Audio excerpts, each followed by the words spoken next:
Hello friends, আগের পার্টে তোমাদেরকে দেখিয়েছিলাম আমরা পিকনিক করতে এসেছি। তো এইবার দেখতে পাচ্ছ আমাদের টিফিনের জন্য সব জোগাড় করা হয়ে গেছে। এখন তৈরি হচ্ছে মুড়ির চাট। আর এই মিনি ব্লগটা একটু বড়ই হয়ে যাবে, তোমরা একটু কষ্ট করে দেখে নিও।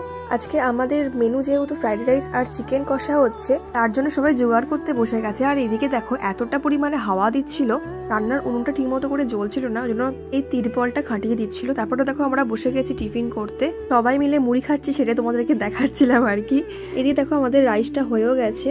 আর এখন হচ্ছে পকোড়া। প্রেমা রান্না করছিল আর আমি দিকে জ্বালনগুলো ঠিকঠাক করে দিচ্ছিলাম। আমাদের রাঁধুনির অবস্থা দেখো, এমন রান্না করছে দেখো, কেঁদেই ফেললো। অনেকক্ষণ ধরে ওয়েট করছিলাম যে কখন পকোড়াটা হবে। পকোড়া দেখে লোক সামলাতে পারছিলাম না, তার জন্য সবাই মিলে একটা করে খেয়ে নিলাম। এদিকে আমি পকোড়া খাচ্ছি বলে দেখো সবাই চলে এসেছে দেখানোর জন্য তোমাদেরকে। যাই হোক, তো আমরা মিলেমিশে সবাই মিলে পকোড়া খেয়ে নিলাম। এখন দেখো বসে গেছি লাঞ্চ করতে। দেখো সবাই মিলে, ওরা সবাই বসে গেছে, আমি ভিডিও করছিলাম। এইদিকে প্রেমা রাইসটাকে ঠিক করলো, দেখো সবাইকে দিয়েও দিল।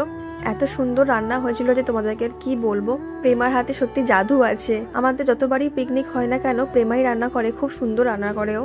আর আমরা সবাই জোগাড় করে দিই। যাক, তোমরা দেখতেই পাচ্ছ এখন খাওয়া দাওয়া করতে বসে গেছি, খাচ্ছি। আর আমি যেখানে থাকবো সেখানে ওদেরকে শান্তিতে খেতেই দেবো না, আগে ভিডিও হবে, সবাইকে বলবো খা, খেয়ে দেখা, এরকম আর কি। বেচারাগুলো খাওয়ার সময় শান্তি দিই না আমি। তো ফাইনালি খাওয়া দাওয়া হয়ে যাওয়ার পরে চলে এলাম এখন হাঁড়ি করা মাছ দে। ওরা কিছুটা পরিষ্কার করলো, আমরা কিছুটা করলাম। এরপরে আমরা চলে এসেছি সাজগোজ করতে, কারণ জানো আরে রিলস বানাবো ওর জন্য। দেখো কেউ লিপস্টিক পরছে, কে চুল আজড়াচ্ছে, আমি দেখে দেখে হাসছি। আমিও চুল আজড়াছিলাম, সেটা নয়। আর দেখো আগের দিন আমার জন্মদিন ছিল, মানে ডিসেম্বরের 4 তারিখে। আর আজকে ওরা সেলিব্রেশন করছে, আমি জানতামই না। আমি আমার মতো করে রিল বানাতে ব্যস্ত, ওরা কখন পিছন থেকে এসে আমাকে এরকম ভাবে সারপ্রাইজ দিল। ওরা প্রত্যেকটা বছর এরকম ভাবে সারপ্রাইজ দেবে আমি জানতাম, কিন্তু এইবারে আমি একদমই বুঝতে পারিনি ওদের মাথার উপরে এত কিছু চলছিল বলে। তো সবাইকে থ্যাংক ইউ মন থেকে জানাচ্ছি। এরপর দেখো কোল্ড ড্রিঙ্কস খেয়ে নিলাম সবাই মিলে, এখন বাড়ি যাওয়ার জন্য রেডি হচ্ছে। মিনি ব্লগটা তোমাদের কিরকম লাগলো কমেন্টে প্লিজ জানাও। টাটা, আজকের মতন।